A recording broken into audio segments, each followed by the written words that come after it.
వాక్యంలోకి వెళ్దాం. ఏ వాక్యం ధ్యానిస్తున్నాం? యేసు వార్త గట్టిగా చెప్పండి. మత్తయి సువార్త ఎన్నో అధ్యాయం? 8వ అధ్యాయం. పోయిన కుటుంబ ప్రార్థనలో దేని గురించి తెలుసుకున్నారు?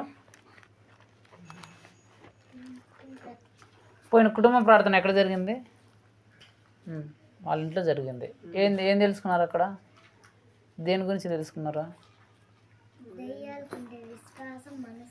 Very good. చెప్పలో ఉండండి బాబు కోసమా. అదే దయ్యాల గురించి తెలుసుకున్నాం. యేసు ప్రభు దయ్యాల కోరికను విని దయ్యాలు కోరుకున్నట్టు చేసినాడంట. యేసు ప్రభు దయ్యాల చెప్పినట్లు దయ్యాలు కోరుకున్నది యేసు ప్రభు చేసినాడంట. అసలు దేవుడు దయ్యాల కోరిక చేయడం ఏంది అనే దాని గురించి మనం మాట్లాడుకున్నాం. అసలు దయ్యాలు అడిగిన కోరికను దేవుడు చేయడం ఏంది, అసలు దేవుడు ఎందుకు దయ్యాలు అడిగిన కోరికను తీర్చాడు, వాళ్ళు కోరుకున్నది ఎందుకు చేశాడు అనే దాని గురించి మాట్లాడుకున్నాం లేదా? దేని గురించి మాట్లాడుకున్నాం? దయ్యాల గురించి మాట్లాడుకున్నాం. దేని గురించి? దయ్యాల గురించి మాట్లాడుకున్నాం. సరేనా? ఈరోజు ఇంకో దాంట్లోకి వెళ్దాం. చూడండి, మత్తయి సువార్త 8వ అధ్యాయం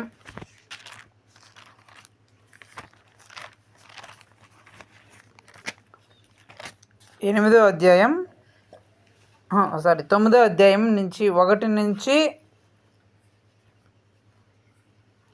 8 వరకు. మత్తయి సువార్త 9వ అధ్యాయం 1 నుంచి 8 వరకు. ఇక్కడ పూర్తిగా లేదు కానీ ఇది కొంచెం ఉంటుంది.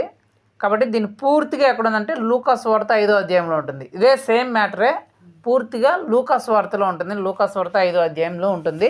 కాబట్టి లూకా సువార్త 5వ అధ్యాయంలో పోండి. సేమ్ అదే మ్యాటర్ అక్కడ ఏముందో అదే ఇక్కడ కొంచెం విడమర్చి ఎక్కువగా చెప్పింటారు. ఇక్కడ షార్ట్కట్లు చెప్పింటారు, ఇక్కడ ఎక్కువ చెప్పింటారు. అంటే అక్కడ ఉన్న మ్యాటర్ అంతా చెప్పింటారు. కాబట్టి తేండి లూకా సువార్త 5వ అధ్యాయం. నేను చదువుతాను, మీరు వినండి. సరేనా? 15 నుంచి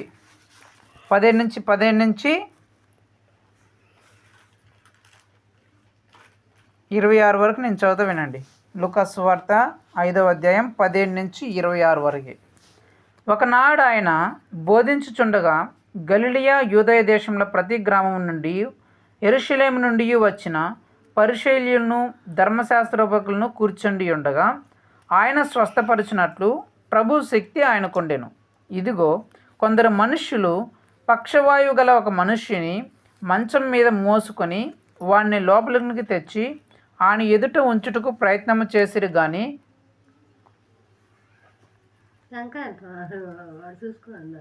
జనులు గుంపుగూడి ఉండినందున వారిని లోపల తెచ్చుటకు వల్ల పడకపోయెను. గనుక ఇంటి మీదకెక్కి పెంకులు విప్పి మంచముతో కూడా యేసు ఎదుట వారి మధ్యన వారిని దించిరి. ఆయన విశ్వాసము చూసి, మనుష్యుడా, నీ పాపములు క్షమించబడి ఉన్నవని వానితో చెప్పగా, శాస్త్రులను పరిసయ్యులను దేవదూషణ చేయుచున్న ఇతరెవడు, దేవుడు ఒక్కడే తప్ప మరి ఎవడూ పాపం క్షమింపగలడని ఆలోచించుకొనసాగిరి.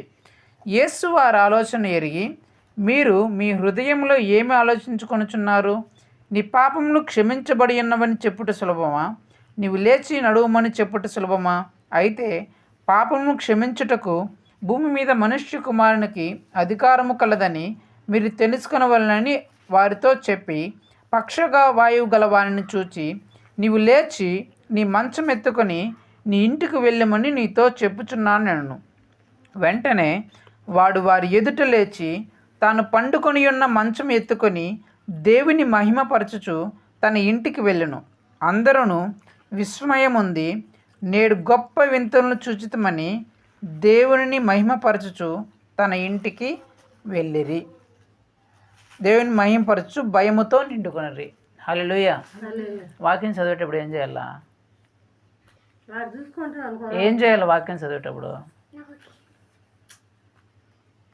వాక్యం చదివేటప్పుడు ఏం వాక్యం చదువుతున్నాడు అని వినాలా.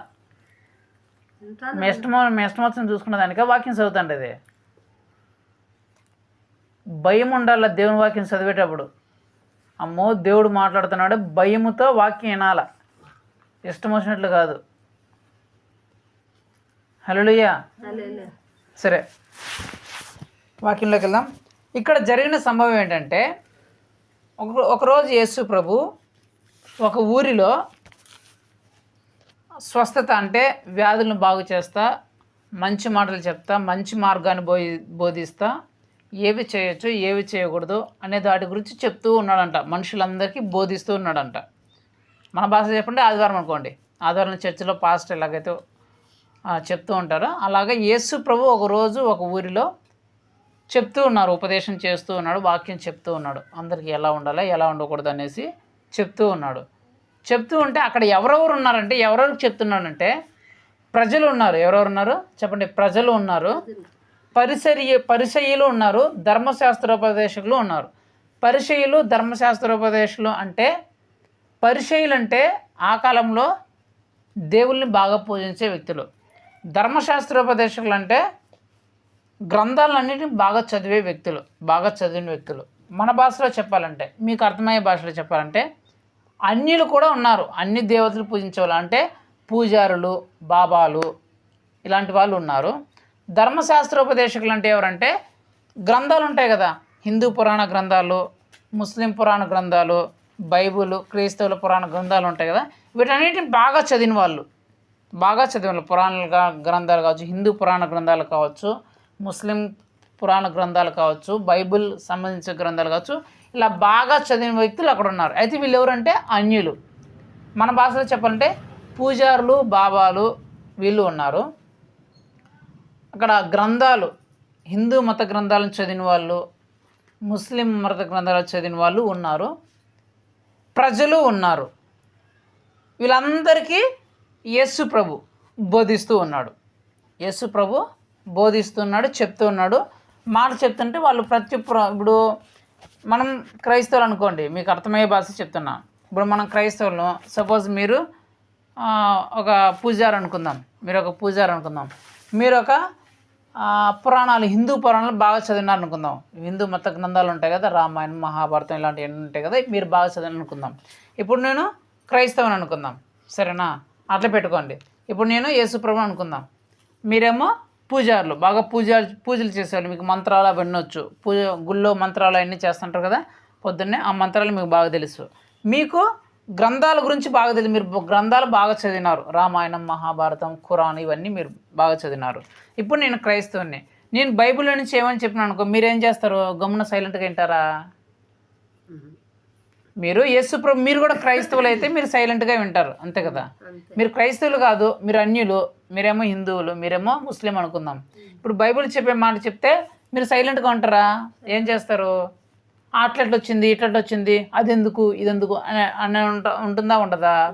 ఇలాంటి సమయం ఇక్కడ జరుగుతుంది, సరేనా? యేసు ప్రభు అక్కడ ఉన్న వాళ్ళందరికీ బోధిస్తున్నాడు, ప్రజలకు బోధిస్తున్నాడు, పరిసయ్యులకు, ధర్మశాస్త్ర ఉపదేశకులకు బోధిస్తూ ఉన్నాడు. మనకు అర్థమయ్యే భాష చెప్పాలంటే పూజారులకి, మంత్రాలు తంత్రాలు చేసే వాళ్ళకి, బాగా పురాణ గ్రంథాలను బాగా చదివిన వాళ్ళకి బాగా బోధిస్తున్నాడు యేసు ప్రభు. యేసు ప్రభు బోధిస్తుంటే జనసమూహం అందరూ అక్కడికి వచ్చారు. అంటే యేసు ప్రభు అప్పటికే చాలా అద్భుతాలు చేసినాడు, చాలా ఆశ్చర్యకాలు చేసినాడు, ఎంతోమందిని బాగు చేసినాడు, గొప్ప గొప్ప అద్భుతాలు చేసినాడు. చూసిన వాళ్ళందరూ ఏం చేస్తారంటే యేసు ప్రభు అద్భుతాలు చేస్తారు. అక్కడికి రోగులు వచ్చినారు, అద్భుతాలు కావాల్సిన వచ్చిన వాళ్ళు, స్వస్థత కావాల్సిన వాళ్ళు వచ్చిన వాళ్ళు, శ్రమల్లో కష్టాలు ఉండే వాళ్ళు అందరూ వచ్చినారు. యేసు ప్రభు వీళ్ళందరికీ బోధిస్తూ ఉంటే అట్లే అందరికీ బోధిస్తుంటే యేసు ప్రభు వీళ్ళందరూ చూస్తున్నారంట. అక్కడ ఆ ఊరిలో ఒక పక్షవాతం అంటే ఏంది? ఏంది అది? కాళ్ళు చేతులు పడిపోతాయి కదా, ఇలా పడిపోయినాడు ఒకడు ఉన్నాడు ఆ ఊర్లో. ఇప్పుడు యేసు ప్రభు దగ్గర రావాలంటే, కాళ్ళు చేతులు పడిపోయినాడు యేసు ప్రభు దగ్గర రావాలంటే ఎట్లా వస్తాడు? అతనంతకు అతడే వచ్చేస్తాడా? అతనంతటికి అతడే రాలేడు. ఇతను ఎక్కడుంటాడు? ఆయన కూర్చోంటాడా, నిలబడుకుంటాడా, ఎక్కడుంటాడు? మంచంలో పడుకుంటాడు, అంతే కదా. ఇప్పుడు ఇతను యేసు ప్రభు దగ్గర రావాలంటే అతను మంచాన్ని తీసుకురాగలడా? రాలేడు. ఇతన్ని ఎవరైనా తీసుకురావాలి, అంతే కదా. సో అక్కడ ఉండే కొంతమంది, అరే యేసు ప్రభు ఉన్నాడు అక్కడ, ఆయన ఎన్నో అద్భుతాలు చేస్తాడు, ఆయన ముడితే గాలి ఎలాంటి రోగమైనా బాగా అయిపోతుంది, ఈ పక్షవాయువు వచ్చిన కూడా దేవుడు ముడితే యేసు ప్రభు దగ్గరికి పోతే ఆయన బాగు చేస్తాడనే ఉద్దేశంతో వాళ్ళు యేసుప్రభు చేసిన అనేక అద్భుతాలను తెలుసుకొని ఇతన్ని యేసుప్రభు దగ్గర తీసుకెళ్ళాలి అనుకుంటారు. సో ఇతను మంచంలో ఉన్నాడు కాబట్టి వీళ్ళు ఏమనుకున్నారంటే మంచంతోనే మనం ఎత్తుకెళ్ళిపోతాం, ఎందుకంటే అతను బరువైన మనిషి, ఒకరు మొయలేరు, ఒకరు మోసే సంగతి అయితే ఎత్తుకోవచ్చు. ఒకవేళ ఇద్దరు మోసేదన్నా వాడు కదులుతా అట్లా ఇట్లా ఉంటాడని చెప్పేసి ఇద్దరు కూడా మొదలడు. ఎందుకు వచ్చిన ఈ రచ్చ, మంచంలో ఉన్నాడు ఆ పక్కోడు ఈ పక్కోడు ఆ పక్కడు వెనకలోడు ముందరోడు పట్టుకొని నలుగురు నాలుగు పక్కన పట్టుకొని మోసుకొని వెళ్ళిపోదాం అనుకుంటారు యేసుప్రభు దగ్గరికి. సో నలుగురు ఆ పక్క ఈ పక్క మంచాలు పట్టుకొని నలుగురు మనుషులు ఎత్తుకొని ఆయన ఎత్తుకొని వస్తుంటారు. ఇప్పుడు వీడు ఎక్కడ అంటే పాడి మీద ఉన్నాడు అనుకోండి, పాడి మీద ఉన్నట్టే వాడు బ్రతుకు ఎక్కడుంది, పాడి మీద ఉంది, చచ్చిపోయే బ్రతుకులో ఉన్నాడు. నలుగురు మోస్తా వచ్చినారు. నలుగురు మోస్తా వస్తే యేసు ప్రభు అప్పటికే అద్భుతాలు ఆశ్చర్యకాలు చేసినాడు, చచ్చిపోయిన వాళ్ళు లేపినాడు, అనేక రకరకాల అద్భుతాలు చూపించినాడు. ఇప్పుడు యేసు ప్రభు ఒకడే ఉంటాడా? అన్ని అద్భుతాలు చేసిన తర్వాత యేసు ప్రభు వస్తే అక్కడ ఒకరే ఉంటాడా? లేకపోతే యేసు ప్రభు 12 మంది శిష్యులు ఉంటారా? ఎంతమంది ఉండొచ్చు? ప్రజలు ఎంతమంది ఉండొచ్చు? మీకు ఒక అర్థమయ్యేలాగా చెప్తా. మీరు సర్కస్ చూస్తున్నారు కదా, సర్కస్లో ఒకడు అగ్గిపెట్టు ఉఫ్ అంటేనే ఉఫ్ అంటేనే ఎంతమంది వస్తారు ఆడికి? ఊళ్ళో ఉండే వాళ్ళందరూ వచ్చేస్తారు, అంతే కదా. ఇప్పుడు యేసుప్రభు చచ్చిపోయిన వాళ్ళు లేపేసినట్ట, కుష్ఠవ్యాధిని బాగు చేసినాడంట, రకరకాల వ్యాధులను స్వస్థపరిచినట్ట, చచ్చిపోయిన వాళ్ళు కూడా లేపేసినట్ట. ఈ విషయం తెలిస్తే ఆ ఊరోళ్ళు మాత్రమే ఉంటారు అక్కడ. చెప్పండి, ఎవరు వస్తారో? చుట్టుపక్కల గ్రామాలు మొత్తం వచ్చేసినారు యేసుప్రభు అక్కడ ఉన్నాడని. ఎందుకు? మాకు ఇన్ని రోగాలు ఉన్నాయి, ఇన్ని వ్యాధులు ఉన్నాయి, మేము కూడా బాగా చేసుకుందామని కొందరు వచ్చిన వాళ్ళు. కొందరు ఈయనైనా యేసుప్రభు అంటే అద్భుతాలు ఆశ్చర్యకాలు చేస్తున్నాడు ఈయనైనా అని చెప్పేసి ఆయన చూడడానికి వచ్చిన వాళ్ళు కొందరు. ఇది నిజమేనా కాదు, ఈయన మీద ఏదో ఒకటి తప్పు నేరం మోపించాలా, ఈయన దేవుడు కాదని నిరూపించకూడదు, ఈయన దేవుడు కాదని మనం ఎట్లయినా నిరూపించాలా, ఈయన వెళ్ళగొట్టాలని వచ్చిన వాళ్ళు చాలామంది. ఇట్లా కొన్ని వందల మంది వేల మంది వచ్చేసారంట అక్కడికి.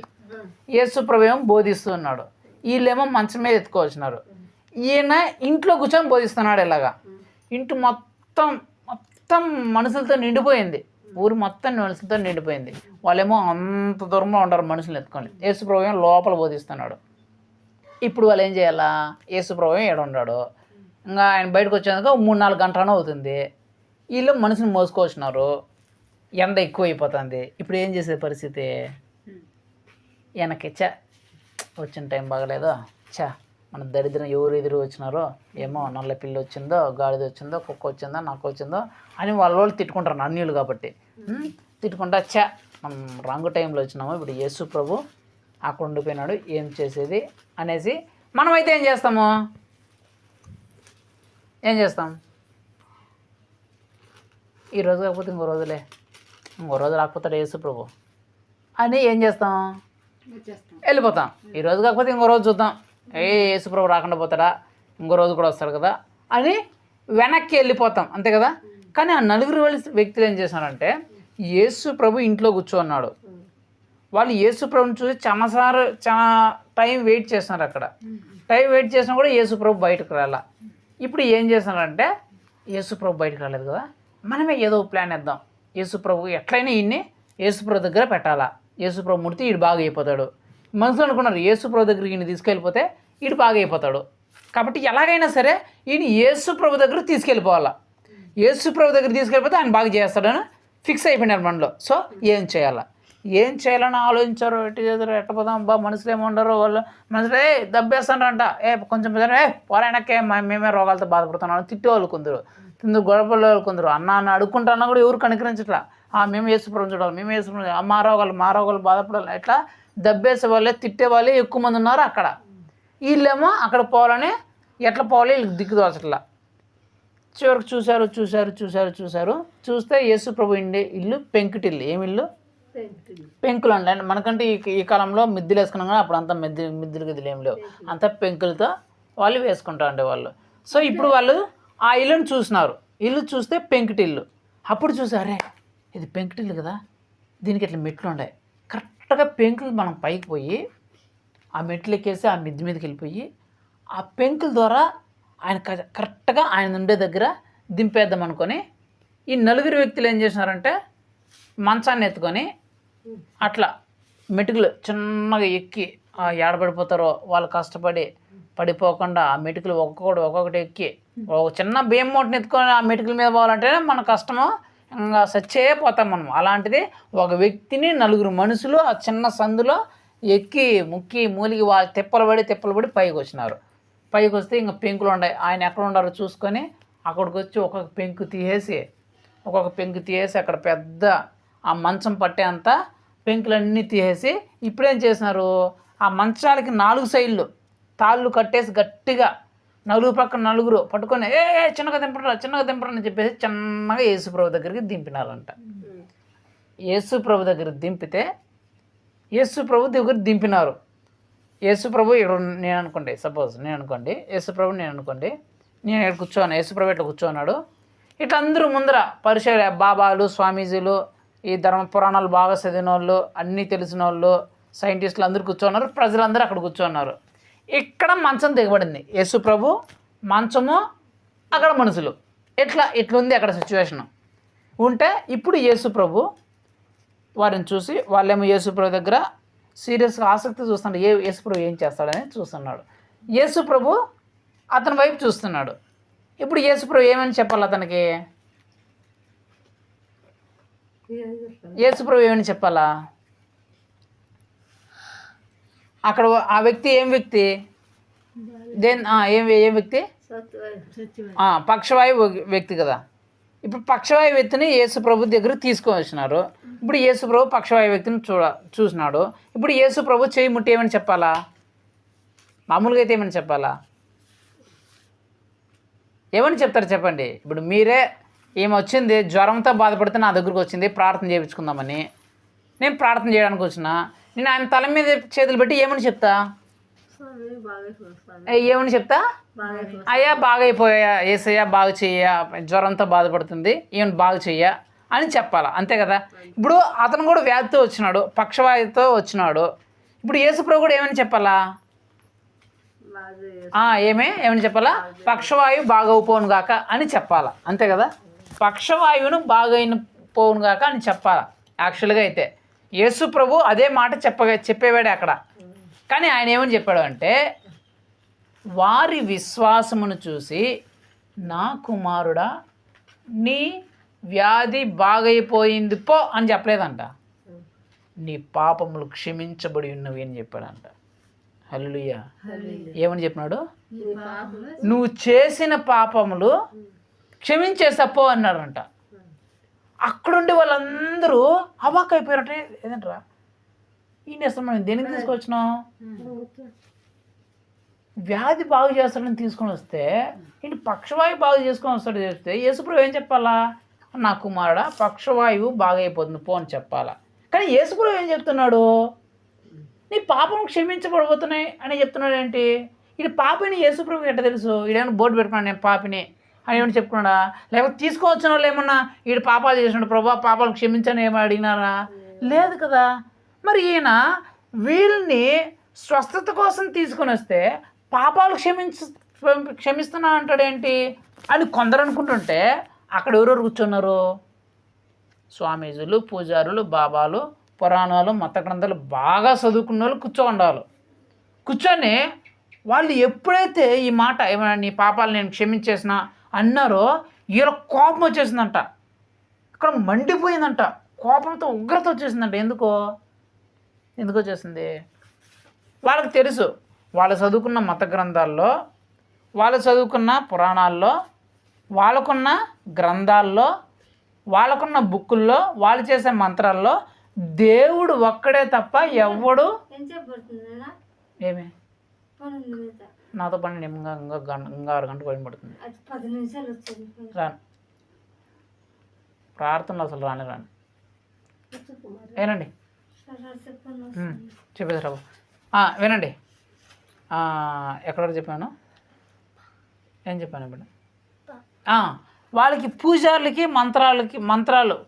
పూజలు చేసే వాళ్ళని, గుళ్ళో పూజలు చేసే వాళ్ళని, ఈ పురాణాలు మత గ్రంథాలు బాగా చదివిన వాళ్ళకి కానీ, ఈ సైంటిస్ట్ కానీ ఏం తెలుసు అంటే దేవుడు అక్కడే పాపాలు క్షమిస్తాడు, ఆ అధికారం దేవుడికి మాత్రమే ఉంది. ఈయన మనిషి కదా, ఈయనేంది పాపం క్షమించేసిన అంటున్నాడే? దేవుడు కదా పాపం క్షమించాల్సింది, ఈయన దేవుడు ఎట్లా అవుతాడు? మనిషి కదా అని చెప్పేసి ఈయన తనని దేవుడిగా చేసుకుంటున్నాడని చెప్పేసి ఇలా కోపం వచ్చేసిందంట. ఏమొచ్చేసింది? కోపం వచ్చేసింది. ఏంటి దేవుడు అంటున్నాడు ఏంట్రా, ఈయన పాపను క్షమించాడు. ఇల్లు కోపడిపోయి ఇల్లు మాట్లాడుకుంటానంట. ఏంటి ఏంటి పాపలు క్షమించుంటున్నాడంటే దేవుడు ఒక్కడే కదా పాపలు క్షమించనేది, ఈయన ఎట్లా పాపలు క్షమిస్తాడు, ఈయన దేవుడు మనిషి కదా ఈయన పాపలు అట్లా క్షమిస్తాడని చెప్పేసి వీళ్ళు సనుక్కుంటున్నా అంటూ గొనుక్కుంటున్నా అంట. వీడు మా దేవుడు కదా పాపం క్షమించేది. ఎందుకు అక్కడ ఉండే పూజారులు, మత గ్రంథులు, బాగా చదివిన వాళ్ళు, అన్యులు ఉన్నారు. వాళ్ళు మా దేవుడు కదా పాపాలు క్షమించేది, నేను పాపాలు క్షమించిన అంటని చెప్పేసి వీళ్ళు వాళ్ళ మైండ్లో వీళ్ళు సనుక్కుంటూ గొనుక్కుంటూ ఉంటే యేసు ప్రభు వారిని చూసి ఏమయ్యా ఏం ఆలోచిస్తున్నారు, నేను నీ వ్యాధి బాగైపోతుంది అని చెప్పకుండా మీ పాపమును క్షమించబడ్డాయి అని చెప్పాయని చూస్తున్నారా? హలో వినండి, మీ పాపమును క్షమించబడడానికి చెప్పడం కష్టమా, సులభమా, లేకపోతే ఈ మంచం ఎత్తుకొని నువ్వు నడుచు అని చెప్పడం సులభమా? ఏది సులభం అని అడిగాడంట. నీ పాపములు క్షమించబడ్డాయి అని చెప్పడం సులభమా? పక్షవాతంతో బాధపడుతున్నవాడా నువ్వు లేచి మంచం ఎత్తుకొని పోరా అని చెప్పడం సులభమా? మంచంలో ఎక్కడ ఉన్నాడు, మంచంలో పడుకోన్నాడు, కాళ్ళు చేతులు పని చేయాలా, వాడేం చేయాలంట, మంచాన్ని ఎత్తుకొని పో అని చెప్పడం సులభమా? నీ పాపములు క్షమించబడి ఉన్నాం అని చెప్పడం సులభమా? అంటే అందరూ సైలెంట్గా ఉన్నారంటే ఇట్లే ఏం చెప్పాలో అర్థం కాక, ఏ విషయమో ఏం చెప్పాలో అర్థం కాక అబద్ధాలతో ఉతికేస్తాను నేను. అబద్ధాలు చెప్పిపోతే మీ నాటకాలు నా దగ్గర కాదు. అర్థమైందే? నా దగ్గర నాటకాలు చేస్తే తాట తీసేస్తా. పెట్టేటప్పుడు పెట్టడమే, కొట్టేటప్పుడు చిత్క ఆరగొట్టడమే. నాటకాలు చేస్తే నువ్వైనా సరే వాడైనా సరే.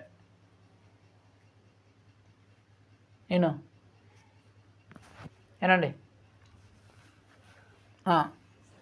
ఇప్పుడు యేసుప్రభు ఆ మాట విని పాపమును క్షమించబడని చెప్పడం సులభమా, నీ పరుపు ఎత్తుకొని నడవమంటే చెప్పడం సులభమా అని చెప్పి భూమిలో మనుష్య కుమారుని మీరు అనుకుంటున్నారు కదా, మనుష్య కుమారుని అని నేను అనుకుంటున్నారు కదా నన్ను చూసి, నాకు ఈ భూమిలో ప్రతి ఒక్కరి పాపం క్షమించడానికి అధికారం ఉంది అంటే ఇండైరెక్ట్గా ఏం చెప్తానంటే దేవుణ్ణి నేనేరా అని చెప్పేసి, పిచ్చి మొక్కలరా దేవుణ్ణి నేనే, అది మీకు తెలియాలంటే చూడండి అని చెప్తున్నాడు. అంటే వాళ్ళ దృష్టిలో ఏంటంటే నీ పాపం క్షమించబడ్డాయి అని చెప్పడం సులభం వాళ్ళ దృష్టిలో. ఆ పక్షవాయుతో బాధపడుతున్న వాడి నువ్వు లేచి మంచం ఎత్తుకొని పోరా అని చెప్పడం చాలా చాలా కష్టం, అంతే కదా. వాడు పక్షవాయుతో ఎన్ని సంవత్సరాలతో బాధపడుతున్నాడు, వాడు నువ్వు లేచిపో మంచం ఎత్తుకుపోతాడా? వాడు నోరే సరే కాళ్ళు చేతిలో పని చేయాల. వాడి దృష్టిలో వాళ్ళ దృష్టిలో ఏది వాళ్ళకి సులభమో మాటతో చెప్పాడు, నీ పాపం నేను కూడా క్షమించేసినాను పో అని నేను కూడా చెప్పేస్తా, నువ్వు కూడా చెప్పేస్తావు. వాళ్ళ దృష్టిలో అది సులభం. ఈ పక్షవాయుతో ఉండేవాడు ఈ మంచాన్ని ఎత్తుకొని పోవడము చాలా చాలా కష్టం. కానీ యేసుప్రభు దృష్టిలో పాపం క్షమించడం చాలా చాలా చాలా కష్టం. ఈయన ఎత్తుకొని పోరా అని చెప్పడం చాలా చాలా సులభం. అయితే యేసుప్రభు వాళ్ళ దారిలోకి పోతున్నాడు. వాళ్ళ దారి ఏంటి? ఇది కష్టమైన పని వాళ్ళ దృష్టిలో. ఏది? మంచాన్ని వాడు మోసుకెళ్ళిపోవడం చాలా చాలా కష్టం. ఎందుకు? వాడు మంచాన్ని మోసుకోవాలంటే ఫస్ట్ బాగా అవ్వాల. వాడు బాగా అయితేనే మంచాన్ని ఎత్తుకోగలడు. వాడు బాగా అయ్యే సూచనలు వాడు కనిపించాలి. ఎందుకు? వాడు ఆల్రెడీ 7 లక్షణ ఉన్నాడు కాబట్టి దీన్ని ఎత్తుకొని పోరాడు. ఈ చచ్చిపోవాలో తప్ప ఈ మంచంలో పడి పక్షవాతం వచ్చిన చూడండి, చాలామంది చచ్చిపోతారు. మ్యాక్సిమం బతికే ఛాన్సే ఉండదు. పక్షవాతం ఒకసారి వచ్చినాక చచ్చిపోవడమే. అందరికీ వాళ్ళు కూడా డిసైడ్, అమ్మో పక్షవాతం వచ్చి వీడు చచ్చిపోతాడు, ఎక్కడ ఇంకా మంచాన్ని ఎత్తుకొని పోతాడు, ఇది చాలా చాలా కష్టము అనుకుంటున్నారు వీళ్ళు. సో యేసుప్రభు వాళ్ళ దారిలోకి వెళ్ళి, ఓహో వీళ్ళ దారి ఏంటి, ఈ మంచం కానీ ఇప్పుడు ఎత్తుకు వెళ్ళిపోయాడు అనుకో, వాళ్ళు ఏం చేస్తారు అప్పుడు, అమ్మో ఈయనే నిజమైన దేవుడు, ఒక చచ్చిపోయేవాడు, అసలు కాళ్ళు చేతులు పనిచేయనోడు మంచాన్ని ఎత్తుకొని పోవడం ఏంటి అని వీళ్ళు అనుకుంటున్నారంటే లోపల ఆ ఆలోచన యేసుప్రభు ఎరిగి, హలో మీరు వింటున్నారా, ఇప్పుడు నేను చెప్తాను చూడు అని చెప్పేసి ఆయన్ని చూసి కింద పడుకోబెట్టి, లేచి నీ మంచాన్ని ఎత్తుకొని పో అన్నాడంట. ఎప్పుడైతే లేచి నీ మంచాన్ని ఎత్తుకొని పో అని చెప్పాడో, వీడికి ఎక్కడ పక్షవాయువు ఉన్నదో తెలియదు కానీ ఇది ఎట్టబోయింది వెంటనే వాళ్ళు వేసాడంట. వెంటనే వాళ్ళ కాళ్ళు ఎట్లా బాగైపోయినాయో, వాడి చేతులు ఎట్లా బాగైపోయినాయో, వాడి నోరు ఎట్లా బాగైపోయిందో, వాడి శరీరం ఎట్లా బాగైపోయిందో తెలియలేదంట. ఒక్కసారిగా కాళ్ళు చేతులు బాగైపోయి ఆ మంచం మీద నుంచి దిగి మంచాన్ని ఎత్తుకునేసాడంట. మంచంలో పడుకున్న వ్యక్తి ఇప్పుడు మంచాన్ని ఎత్తుకొని నడుస్తున్నాడంట. నడిస్తే వీళ్ళందరూ కూర్చున్న వాళ్ళందరూ అవాక్ అయిపోయినారంట. ఎవరెవరు అవాక్ అయింది? ఎవరు కూర్చోండే వాళ్ళు? ఎవరెవరు కూర్చున్నారు అక్కడ చెప్పండి. 3 వ్యక్తులు కూర్చున్నారు అక్కడ. ఎవరెవరు ఆ ముగ్గురు వ్యక్తులు? చెప్పండి, కరెక్ట్గా చెప్పండి. పూజారులు, బాబాలు, పురాణాల గ్రంథాలు బాగా చదివిన వాళ్ళు, అన్య ప్రజలు, వీళ్ళు కూర్చోండారు. వీళ్ళు అవాక్ అయిపోయినారు. ఎందుకు? ఇలాంటి కార్యం దేవుడు తప్ప ఎవడు చేయలేరు నాయన. వాడు చచ్చిపోయే పరిస్థితిలో ఉండేది ఏంది? వాడు మంచాన్ని ఎత్తుకోవడం ఏంది?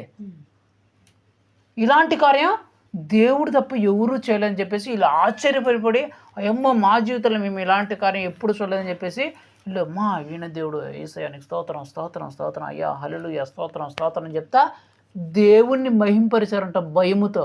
దేంతో? భయముతో. అమ్మో ఈయన దేవుడు రా స్వామి, ఈయన దగ్గర మనము ఎక్స్ట్రాలు చేయకూడదు. ఎందుకు? వాళ్ళు ఎక్స్ట్రాలు చేసినారు అక్కడ. ఆ పూజారులు, బాబాలు, అక్కడ ధర్మశాస్త్రపరం మేము మత గ్రంథాలు బాగా తెలుసు, మాకు అవి తెలుసు ఇవి తెలుసు అని ఎక్స్ట్రాలు చేసినారు. యేసు ప్రభునే దేవుడు కాదని నిరూపించాలని చెప్పేసి.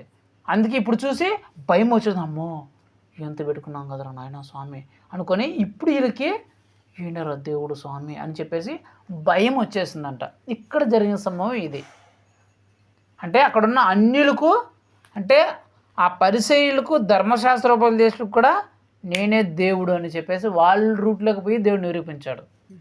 ఈయన రూట్లోకి కాకుండా వాళ్ళ రూట్లోకి పోయి వాళ్ళు ఏదైతే చేస్తే అది దేవుడు అని నమ్ముతారో అదే చేసి దేవుడు అనేలాగా నిరూపించినాడు. వాళ్ళకేంటి? ఆ చచ్చిపోయే స్థితిలో మంచంలో ఉన్న వ్యక్తి ఎవ్వరూ కాపాడలేడు. కాపాడాలంటే ఖచ్చితంగా దేవుడు అయి ఉంటాడు. దేవుడు తప్ప ఇంకెవరు కాపాడలేదని వాళ్ళ దృష్టిలో నమ్మకం. కాబట్టి దేవుడు అదే చూపించి చేసినాడు. అయితే నేనేం చెప్పాలనుకుంటున్నా అంటే అతనికి బాగవడానికి గల కారణం ఏంటి అది నేను చెప్పాలనుకుంటున్నా. ఆ మంచంలో పడుకున్న వ్యక్తి ఉన్నాడు కదా, ఆ మంచంలో పడుకున్న వ్యక్తి ఆ పక్షవాతం పోయి చచ్చిపోవాల్సిన స్థితిలో ఉన్న వ్యక్తి లేచి మంచాన్ని ఎత్తుకొని పోవడానికి గల, అంత స్వస్థత రావడానికి గల కారణం ఏంటి? ఎవరో చెప్పండి. యేసయ్య. ఇంకా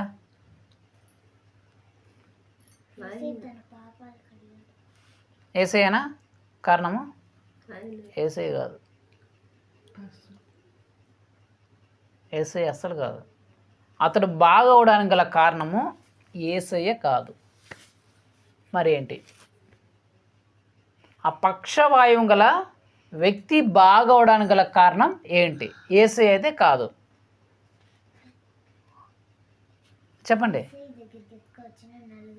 ఎవరు? చప్పట్లు కొడండి గట్టిగా, చప్పట్లు కొడండి. ఎవరు? యేసుక్రీస్తు దగ్గరికి తీసుకొని వచ్చారే 4 వ్యక్తులు. ఆ వ్యక్తిని వారు దానికి కారణం. ఆ పక్షవాతం గల వ్యక్తి, చచ్చిపోవాల్సిన స్థితిలో ఉన్న వ్యక్తి పరిపూర్ణ స్వస్థత వచ్చేసి మంచాన్ని సైతం ఎత్తుకోపోయేంత స్వస్థత రావడం గల కారణము యేసు ప్రభు కాదు. మోసుకొని వచ్చారే ఆ 4 ఆ వ్యక్తులు అంట కారణం. అది నేను చెప్పిన మాట కాదు, యేసు ప్రభు స్వయంగానే చెప్పాడు. చూడండి ఆ మాట చదువుతా చూడండి. ఆయన వారి విశ్వాసము చూసి మనుష్యుడా నీ పాపము క్షమింపబడి ఉన్నవని చెప్పగా, వారి విశ్వాసమును చూశాడంట. వారి విశ్వాసమును చూసి తను బాగా చేశాడు. ఎవరిని? ఆ 4 యొక్క విశ్వాసాన్ని చూసి ఇతన్ని బాగు చేశాడంట. ఆ 4 యొక్క విశ్వాసం ఏంటి? ఫస్ట్ నేను చెప్తా వినండి. యేసు ప్రభు అంతమందిలో ఉంటే అయ్యో చాలామంది జనం ఉన్నారు, ఈయన మనము ఎత్తుకొని పోలేంలో అనుకోలే. ఎలాగంటే సరే ఎత్తుకొని పోదాం, ఈయన నడవలేకపోయినా ఏదో ఒకటి చేసి ఎత్తుకొని పోదాం అని చెప్పేసి ఎత్తుకున్నారు. ఫస్ట్ ఎత్తుకొని వచ్చి ఇంటి దగ్గరికి వస్తే ఇక్కడ ఎవరు ఉండరు? మొత్తం జనాలంతా ఉంటారు. ఎవరు ఉండరు? మొత్తం జనాలే. యేసు ప్రభు ఎడో లోపల ఉన్నాడు. సో ఎడో లోపల ఉంటే వెయిట్ చేశారు యేసు ప్రభు రాలా. అలాగని చెప్పేసి ఇంక రిటర్న్ వెళ్ళిపోదాం అనుకుంటారు ఎవరైనా మామూలుగా. కానీ వీళ్ళు ఎలాగైనా సరే మనం రిటర్న్ పోకూడదు, వచ్చినా ఖచ్చితంగా ఈయన అక్కడ తీసుకుని పోవాల్సిందే అని నిశ్చయించుకున్నారు. ఫస్ట్ రావాలని కోరుకున్నారు, ఆ తర్వాత ఖచ్చితంగా యేసు ప్రభు దగ్గరికి ఇతను తీసుకొని పోవాలని చెప్పేసి నిశ్చయించుకున్నారు. తర్వాత వాళ్ళ అవకాశాలను వెతికారు అక్కడ, ఎలా ఇతన్ని తీసుకొని పోవాలి యేసు ప్రభు దగ్గరికి, యేసు ప్రభు దగ్గరికి మనం ఎలా చేర్చాలని చెప్పేసి అవకాశాలను వెతికినారు. వెతికిన తర్వాత వాళ్ళకు ఒక మార్గం కనిపించింది, మెట్ల మార్గం కనిపించింది. పైకి వెళ్ళాలనుకున్నారు. ఈ మెట్ల మార్గం చాలా కష్టమైన మార్గం. కష్టమైన సులభమా? చాలా కష్టమైన మార్గం. యేసు ప్రభు దగ్గరికి తీసుకెళ్ళాలంటే ఆ మెట్ల మార్గం చాలా కష్టమైన మార్గం. అయినా సరే ఎంత కష్టమైనా సరే ఆ మార్గం నుంచి తీసుకొని వచ్చారు. తీసుకొని వచ్చిన తర్వాత అక్కడ చూస్తే పైనంతా ఏంటి, పెంకులు, అడ్డు ఏం చేశారు, ఆ అడ్డులంతా తొలగించినారు. ఆ మనిషికి వస్తున్న అడ్డులంతా తీసేసి, కష్టపడి తీసేస్తే యేసు ప్రభు కింద ఉండరు, వాళ్ళు ఏం పైన ఉండరు. ఇప్పుడు దింపేది ఎట్లా, తాళ్ళు కడుతున్నారు. వాళ్ళ ప్రయాసంతో కష్టపడి తీసుకొని వచ్చి కరెక్ట్గా యేసు ప్రభు దగ్గర నిలబెట్టారు. ఎక్కడ నిలబెట్టారు? ఇది యేసు ప్రభు చేసిన విశ్వాసం. ఇదంతా జరుగుతుంది కదా, యేసు ప్రభు మనం చూడలేదు, వీళ్ళని చూసింటాడా? యేసు ప్రభు ఈ మంచంతో ఈ నలుగురు మోసుకొని వస్తాడు అనే విషయం చూసింటాడా? అక్కడ ఈయన కోసం వెయిట్ చేస్తున్నారని చూసింటాడా? వాళ్ళు మెడికల్ ఎక్కేది చూసింటాడా? పైకి వెళ్ళేది చూసింటాడా? పెంకులు ఇప్పేది చూసింటాడా? తాళ్ళు కట్టేది చూసింటాడా? దింపేది చూసింటాడా? ఇప్పుడు నేను చెప్తాను, ఒక మాట గమనించండి. ఇప్పుడు మోసుకొని వచ్చినారు, యేసు ప్రభు ఇక్కడ నుంచి చూస్తున్నాడు, కరెక్ట్గా ఎదురుగా ఉన్నాడు. అరే ఈయన యేసు ప్రభు, అరే వీళ్ళు నా దగ్గరికి మోసుకొని వచ్చినారే అని జాలిపడి యేసు ప్రభు అక్కడ పోవచ్చు కదా, పోలా. సరే వీళ్ళు వెయిట్ చేశారు, ఒక 2 గంటలు 3 గంటలు వెయిట్ చేశారు. వెయిట్ చేసినా కూడా వాళ్ళు అక్కడి నుంచి పోలా. యేసు ప్రభు అయినా సరే చూస్తున్నాడు. సరే వీళ్ళు అక్కడి నుంచి పోకుండా మరలా మెడికల్ మార్గం గురించి ఎక్కుతున్నారు. ఎక్కుతున్నా కూడా యేసు ప్రభు, మీరు వినండి, యేసు ప్రభు ఆ మెడికల్ మార్గం ఎక్కేది చూస్తున్నాడు లేదా? చూస్తుంటే అంతసేపు వెయిట్ చేశారు కదా, ఇంతసేపు వీళ్ళని వెయిట్ చేసినాం, మనమే పోయి ముట్టేద్దాం అని చెప్పేసి ముట్టడానికి వచ్చినాడా? రాలా. మెడికల్ మార్గం మీదకి వాళ్ళు ఎక్కుతున్నారు, కష్టపడి ముక్కుతున్నారు, పడిపోతారా, ఎక్కరా, ఇలా అరుస్తున్నారు. ఇప్పుడు అరుపులు వినిపిస్తాయి లేదా? ఇంత అరుపులు వినిపిస్తున్నా కూడా వీళ్ళు ఇంత కష్టపడిపోతున్నారు అని చెప్పి ఏమైనా ముట్టాడా? ముట్ల. సరే పైకి వెళ్ళినారు, పైన పెంకులు టకాడని తీస్తున్నారు. శబ్దం వస్తుంది, పెంకులు తీసేటప్పుడు అంతా వస్తుంది. అరే ఇంత దూరం వస్తున్నా, కష్టపడిపోతాను, మనమే పై పోయి వాళ్ళు ముట్టేద్దాం అని చెప్పేసి ఏమైనా పై విన్నాడా? పోలా. సరే పెంకులు అన్నీ తీసేస్తున్నారు, ఎట్లాగో పెంకులు తీసేస్తున్నారు కదా, సరే ఇంకా దింపే సోర్స్ వాళ్ళకి లేదు, ఎట్లా దించుతారు? పైన ఎట్లా ఉండరు, పెంకులు ఎట్లా ఉన్నాయి, మనం కిందకి రాలేడు కాబట్టి మనమే పై పోదామని పోయినాడా? పోలా. తాళ్ళు కట్టి దింపుతుంటే వద్దు తాళ్ళు కడుతుంటే వద్దు, ఆడ పడిపోతాడేమో, నేను వచ్చి బాగా చేస్తా అని ఏమని చెప్పాడా? చెప్పలా.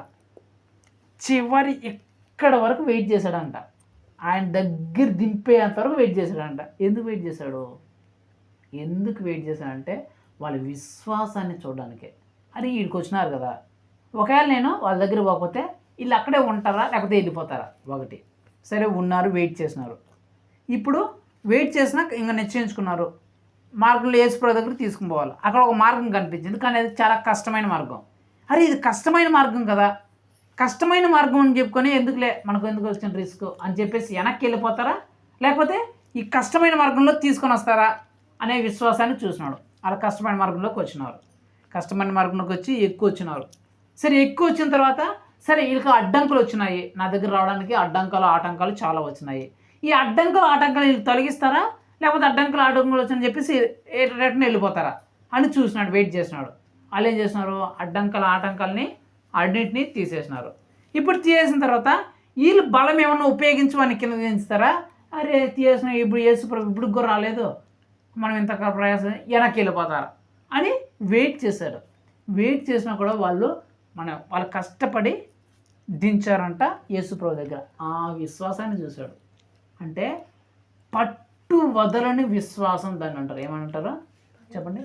పట్టు విడవని విశ్వాసం, పట్టుదల అంటారు కదా, మొండి పట్టు అంటారు కదా. ఏమంటారు? మొండి పట్టు మన భాషలో చెప్పాలంటే ఏంటిది? మొండి పట్టు. ఎట్టాగైనా సరే వాళ్ళు ఏమనుకున్నారంటే ఎట్టాగైనా సరే ఏం చేసైనా సరే యేసు ప్రభు దగ్గర తీసుకెళ్ళిపోవాలా, యేసు ప్రభు దగ్గర తీసుకుపోతేనే బాగవుతాడు అనే ఉద్దేశంతో మొండి పట్టు పట్టుకున్నారంట. ఏం పట్టదే? వారు మొండి పట్టు పట్టుకున్నారు. కాబట్టి ఆ మొండి పట్టు నిజమైన మొండి పట్టేనా అనే విశ్వాసంతో దేవుడు ఎదురు చూస్తూ ఉన్నాడు. దేవుడు పోయి ముట్టేయాలంటే ఒక మాట వీటి నుంచి కూర్చొని బాగైపోరంటే బాగైపోయింటాడు. కానీ ఎందుకు అంతవరకు వెయిట్ చేశారంటే వాళ్ళ మొండి పట్టు, అంత విశ్వాసం వాళ్ళు చివరి వరకు ఉంటుందా లేదా అనే ఉద్దేశంతో చూసి చిట్ట చివరిలో ఆ మాట చెప్తున్నాడు, మీ విశ్వాసాన్ని బట్టి నేను బాగా చేస్తున్నాను. ఏంది? మీ విశ్వాసాన్ని, వారి విశ్వాసాన్ని చూసే నేను ఈయన బాగు చేస్తున్నాను. ఆయన చూసి కాదు, ఆయన చూసో వాడు బాగా అయిపోయినాడు, యేసు ప్రభు జాలి పుట్టేసో, అయ్యో పశ్చాత్తాప పడిపోయినాడు, శవంలాగా పడిపోయినాడు అని వాడి మీద జాలి వచ్చేసి ప్రేమ వచ్చేసో యేసు ప్రభు వాడిని బాగా చేయాల. వారి విశ్వాసాన్ని చూసానంటే యేసు ప్రభు ఈయన ముఖం కూడా చూడాల, ఈ మంచం మీద ఉన్నాడు ముఖం కూడా చూడాల. ఆరి విశ్వాసం మీ విశ్వాసం చూసి నేను బాగా ఎత్తుగా నడుగురా అన్నాడంట, నడిచేసినాడు అంట. అంటే నేనేం చెప్పనుకున్నా అంటే చాలామంది మా ఇతరుల కోసం ప్రార్థన చేయండి, మీ కుటుంబం కోసం ప్రార్థన చేయండి, మీ ఊరు వాళ్ళ కోసం ప్రార్థన చేయండి, మీ బంధువుల కోసం ప్రార్థన చేయండి అంటే వాళ్ళు మారరు వాళ్ళ కోసం మేమే ప్రార్థన ఎన్నిసార్లు ప్రార్థన చేస్తానమ్మా, వాళ్ళ బ్రతుకులు అంతే ప్రభావ మీరు చెప్పిన మాటలు వినరు అంటారు కదా. మీరు అంటారా? యేసు ఏం చెప్తున్నాడు? మీ విశ్వాసాన్ని చూసి నేను వాళ్ళు బాగా చేస్తా. మనం ఏమైంది వాళ్ళ కింద మనం చేసేది అనుకున్నా, నువ్వు చేస్తేనే వాళ్ళు బాగవుతారు. నీ కుటుంబ సభ్యులే కావచ్చు, నా భర్త ఇట్లా ఉన్నారు, నా పిల్లలు ఇట్లా ఉన్నారు, నా పిల్లలు నా చెప్పిన మాటలు నువ్వు ప్రార్థన చేయి. నువ్వు ప్రార్థన చేస్తే నీ విశ్వాసాన్ని బట్టి వాళ్ళని దేవుడు బాగా చేస్తాడు. నీ విశ్వాసాన్ని బట్టి ప్రతి ఒక్కరిని బాగు చేస్తాడు. నీ విశ్వాసాన్ని బట్టి ఇతరులను బాగు చేస్తాడు. అబ్రహాను బట్టి లోతును కాపాడాడంట శత్రువుల నుంచి. రాహాబుని బట్టి వాళ్ళ కుటుంబ సభ్యులందరినీ కాపాడినాడంట. అవునా? ఇలాగ మీ విశ్వాసాన్ని చూసి యేసు ప్రభు ఇతరులను బాగు చేస్తాడు. అది మీ కుటుంబ సభ్యులు కావచ్చు, మీ బంధువులు కావచ్చు, మీ స్నేహితులు కావచ్చు, మీతోటి ఉద్యోగస్తులు కావచ్చు, మీతోటి కూలి పని చేసే వాళ్ళు కావచ్చు, మీకు తెలిసిన మీ ఫ్రెండ్స్ కావచ్చు, మీ స్కూల్ వాళ్ళు కావచ్చు, మీ కాలేజ్ వాళ్ళు కావచ్చు. మిమ్మల్ని బట్టి ఇతరులని వాళ్ళ శ్రమల్లో నుంచి, ఇబ్బందుల నుంచి, కష్టాల నుంచి, వ్యాధుల్లో నుంచి, బాధల నుంచి విడిపిస్తాంట. అందుకే మనం ప్రార్థన చేయమని చెప్పేది. మనం ప్రార్థన చేయమనేది ఎందుకు? ఇతరుల కోసం. ఇతరులకు ఏదైనా బాగలేనప్పుడు, వ్యాధులు వచ్చినప్పుడు, కష్టాలు వచ్చినప్పుడు, శ్రమలు వచ్చినప్పుడు, బాధలు ఇబ్బందులు ఉన్నప్పుడు ఎందుకు మనం ప్రార్థన చేయమంటాం? ఏమో వాళ్ళు ప్రార్థన చేసే స్థితిలో లేరేమో. ఇప్పుడు ఈ పక్షవాయువుతో ఉన్నవాడికి వాడు యేసుప్రభు దగ్గర వచ్చే స్థితి ఉందా? వాడు యేసుప్రభు దగ్గర రాగలడా? రాలేడు కదా. వాడు యేసుప్రభు దగ్గర రాలేడు కాబట్టి వారి విశ్వాసాన్ని చూసి యేసుప్రభు అతన్ని బాగు చేశాడు. చాలామంది మన బంధువులు, మన ఇంట్లో వాళ్ళు, మన కుటుంబ సభ్యులు, మన రక్త సంబంధులు, మన ఊరి వాళ్ళు, మన చుట్టుపక్కల ఉన్న వాళ్ళు, మన స్కూల్ వాళ్ళు, మన కాలేజ్ వాళ్ళు యేసు ప్రభు దగ్గరకు రాలేని స్థితిలో ఉంటారు. కానీ వాళ్ళ జీవితంలో చాలా శ్రమలతో, ఇబ్బందులతో, కష్టాలతో, వ్యాధులతో, నష్టాలతో, నిందలతో, అవమానంతో కృంగిపోతూ ఉంటారు. వాళ్ళ కోసం ఎవరు ప్రార్థన చేయాలా? ఎవరు చేయాలా? నువ్వు నేనే చేయాలా? ఎవరు చేయాలా? ఎవరు చేయాలరా? ఎవరు చేయాలా? మనమే చేయాలా. ఎవరు చేయాలా? మనమే చేయాలి వాళ్ళ కోసం ప్రార్థన. మన ప్రార్థన చూసి యేసు ప్రభువుని బాగు చేస్తాడంట. శతాధిపతి ప్రార్థన విని తన దాసుని బాగు చేసాడంట. ఒక తల్లి ప్రార్థన విని తన కూతురు చచ్చిపోతుంటే ఆయన బాగు చేసేసినాడంట. అబ్రహాం ప్రార్థన విని లోతుని శత్రువుల నుంచి కాపాడాడంట. రాహాబు ప్రార్థన విని తన కుటుంబాన్ని రక్షించేశాడంట యేసు ప్రభు. ఎస్తేరు ప్రార్థన విని యూదులందరినీ కాపాడేశాడంట. మనం చేసే ప్రార్థన చాలామందిని కాపాడుతుంది. మన విశ్వాసము చాలామందిని రక్షిస్తుంది. నువ్వు అనుకోవచ్చు, నేను ప్రార్థన చేస్తే ఏం జరుగుతుంది, నేను వాళ్ళ కోసం ప్రార్థన చేస్తే ఏం జరుగుతుంది అనుకోవచ్చు. కానీ నువ్వు ప్రార్థన చేస్తే ఎన్నో జరుగుతాయి. నువ్వు ప్రార్థన చేస్తే ఎన్నో అద్భుతాలు, ఆశ్చర్యకాలు జరుగుతాయి. నువ్వే ప్రార్థన చేయాలా. ఎవరు చేయాలా ప్రార్థన? నువ్వే ప్రార్థన చేయాలి. ఎవరి కోసం చేయాలా? ప్రభా నాకు ఇచ్చే ప్రభా ఆస్తులు, ప్రభా నా కుటుంబాన్ని బాగా చేయ్యా, నా వ్యాధిని బాగా చేయ్యా, నాకు ఇచ్చే ప్రభా, నాకు అన్నీ ఇచ్చే ప్రభా. నీ కోసం కాదు ప్రార్థన చేయాల్సింది. ఎవరి కోసం చేయాలా? నీతో పాటు నీ కుటుంబ సభ్యుల కోసం, నీ బంధువుల కోసం, నీ స్నేహితుల కోసం, మీ ఊరి వాళ్ళ కోసం, మీ ఫ్రెండ్స్ కోసం, మీ స్కూల్ వాళ్ళ కోసం, మీ కాలేజీ వాళ్ళ కోసం, నీతో పాటు కూలికి వస్తున్న వాళ్ళ కోసం, నీతో పాటు ఉద్యోగానికి వస్తున్న వాళ్ళ కోసం, ప్రతి ఒక్కరి కోసం నువ్వు ప్రార్థన చేయాలి. నీ ప్రార్థన బట్టి వాళ్ళ జీవితం వాళ్ళ దేవుడు వాళ్ళ జీవితంలో మేలు చేస్తాడు. ఇది చాలా చాలా గుర్తుపెట్టుకోవాలి. అందుకే ప్రార్థన విజ్ఞాపనలు, ప్రేయర్ రిక్వెస్ట్లు ఎందుకు పెడతాం? వాళ్ళు చేయలేని పరిస్థితిలో ఉంటారు కాబట్టి మనం ప్రయత్నం చేస్తే మనం ప్రార్థన బట్టి దేవుడు వాళ్ళని బాగు చేస్తాడు. అది ఎవరైనా కావచ్చు. వాళ్ళు యేసుప్రభునే నమ్ముకున్న వాళ్ళ యేసుప్రభు నమ్ముకున్న వాళ్ళు అయితే మేము చేస్తాం, అన్నిలకు మేము చేస్తాం అనకూడదు. నీ నోట్లో అనేది రాకూడదు. అన్యుడా యేసుప్రభు నమ్ముకున్నాడా నమ్ముకోలేదా నీకు సంబంధం లే. నీ శత్రువు అయినా సరే యేసుప్రభు ప్రార్థన చేయమంటాడు. నీ శత్రువు కోసం ప్రార్థన చేయరు నాయన అంటాడు. మరి అన్యుడైతే నీకేంటి? యేసుప్రభు నమ్ముకున్నాడా యేసుప్రభు నమ్ముకున్నాడా నీకు సంబంధం లే. బాధలో ఉన్నాడా, కష్టంలో ఉన్నాడా, వ్యాధిలో ఉన్నాడా, కన్నీళ్ళతో ఉన్నాడా, నిందలో ఉన్నాడా, అవమానంలో ఉన్నాడా, రోగంతో బాధపడుతున్నాడా, తీరని వేదంతో కష్టంతో బాధపడే వాడి కోసం నువ్వు ప్రార్థన చేయాలి. నీ ఇంట్లో వాడా, పక్కింటి వాడా, ఎదురింటి వాడా, మీ ఊరు వాడా, పక్క ఊరు వాడా, మీ స్నేహితుడా, వేరే కాలేజీడా, ఎన్ని సంబంధాలు నీకు తెలిసిందా? బాధతో బాధపడుతున్నా నువ్వు ప్రార్థన చేయాలి. కష్టంతో బాధపడుతున్నా నువ్వు ప్రార్థన చేయాలి. కన్నీటితో బాధపడుతున్నా నువ్వు ప్రార్థన. నీ ప్రార్థన బట్టే దేవుడు బాగా చేస్తాడు. అందుకే నేను చాలా సార్లు చెప్తుంటాను, మీ పక్క వాళ్ళ కోసం, మీ ఎదురింటి వాళ్ళ కోసం, మీ ఊర్లో వాళ్ళ కోసం, మీ బంధువుల కోసం, మీ స్నేహితుల కోసం, అందరి కోసం ఎందుకు ప్రార్థన చేయమంటావు? నిన్ను బట్టి వాళ్ళని కాపాడేస్తాడు దేవుడు. సో అయితే ఈ ప్రార్థనలో ఎలా ఉండాలంటే పట్టుదల గల ప్రార్థన ఉండాలి. ఎలాంటి ప్రార్థన? ఏదో చేసిన యేసుప్రభువా ఆ ముట్టే సొసైటీ బాగా ఆమె అనే ప్రార్థన కాదు ఉండాల్సింది. పట్టుదల ఉండాలి. ఒకటేంటి? తీసుకురావాలి. ఫస్ట్ తీసుకురావాలని నిశ్చయించుకోవాలా, వేచి చూడాలా, అలా ప్రార్థనకు సమాధానం చేస్తూనే ఉండాలి, విడవకు చేస్తూనే ఉండాలి. రెండోది మార్గం వెతకాలా. ఇలాగైనా సరే యేసుప్రభు దగ్గరికి తీసుకురావాలా, యేసుప్రభు అద్భుతాలు చేస్తాడు, యేసుప్రభు దగ్గర కూర్చోబెట్టాలని చెప్పేసి వాళ్ళు తీసుకొని వచ్చే స్థితికి నువ్వు రావాలా. ఆ మార్గం ఎంతో కష్టం. ఎందుకంటే వాళ్ళని తీసుకొచ్చేటప్పుడు ఎంతోమంది రకరకాల మాటలు అంటారు. నువ్వు ఎందుకు యేసుప్రభు దగ్గర తీసుకుపోతున్నావు అంటే రకరకాల వ్యక్తులు చూస్తారు. ఆ మార్గం చాలా కష్టం. అయినా సరే నువ్వు ఆ మార్గం నుంచి వెనక్కి వెళ్ళిపోవడం, తిడుతున్నారు, నిందిస్తున్నారు, దూస్తున్నారు చా అని చెప్పేసి నువ్వు వెనక్కి వెళ్ళిపోకూడదు. ఎన్నో అడ్డంకులు వస్తాయి, అవరోధాలు వస్తాయి. యేసుప్రభు దగ్గర రానియకుండా ఎన్నో అవరోధాలు వస్తాయి. అవరోధాలను నువ్వు దాటుకొని రావాలా. నీ స్వతంత్ర బలంతో, శక్తితో యేసుప్రభు దగ్గర నువ్వు నిలబెట్టాలి. అప్పుడు అతని పరిస్థితి బాగా అయిపోతుంది. సో ఒక వ్యక్తిని బాగు చేయాలన్నా, యేసుప్రభు దగ్గరికి తీసుకురావాలన్నా నేను చెప్పాను కదా 5 చాలా ఇంపార్టెంట్. మొట్టమొదటిది నువ్వు ఫస్ట్ ఆయన దగ్గరికి తీసుకురావాలని అనుకోవాలి. తర్వాత నీ మనసులో నిశ్చయించుకోవాలి, ఖచ్చితంగా నేను తీసుకొని పోతాను యేసుప్రభు దగ్గరికని. ఒకవేళ లేట్ అవుతున్నా, ఎక్కువ అవుతున్నా కూడా నువ్వు ఎదురు చూడాలా, ఓపికతో కనిపెట్టాలా. ఓపికను, సహనాన్ని నశించిపోకూడదు. మార్గం కష్టతరంగా కనిపించినా కూడా నువ్వు వెనక్కి వెళ్ళిపోకూడదు. ఎన్ని అడ్డంకులు, అవరోధాలు వచ్చినా సరే నువ్వు అవరోధాలన్నింటినీ దాటుకోవాలా. చిట్టచేరుగా నీ బలమును, నీ తెలివిని ఉపయోగించి యేసు ప్రభు దగ్గర వాళ్ళని పెట్టాలి. ఎప్పుడైతే యేసు ప్రభు దగ్గర నువ్వు పెడతావో, అది నీ సమస్య కావచ్చు, ఆ వ్యక్తి కావచ్చు, ఎవరైనా కావచ్చు, దేవుడు ఖచ్చితంగా నీ విశ్వాసాన్ని చూసే దాన్ని తీసిపారేస్తాడు. అది నీ కుటుంబంలో ఉన్న సమస్య కావచ్చు, పక్కింటి ఉన్న కుటుంబం కావచ్చు. ఈ 5 విషయాలు నువ్వు ఖచ్చితంగా ఫాలో అవ్వాలి. అయితే నేను యేసు ప్రభు దగ్గరికి తీసుకొని వెళ్ళాలి. ఏంటది? నీ సమస్య కావచ్చు, ఇతరుల సమస్య కావచ్చు, నీ కన్నీరు కావచ్చు, ఇతరుల కన్నీరు కావచ్చు. నువ్వేమనుకోవాలంటే మొట్టమొదటిగా యేసు ప్రభు దగ్గరికి నేను దీన్ని తీసుకెళ్ళాలి అని అనుకోవాలి.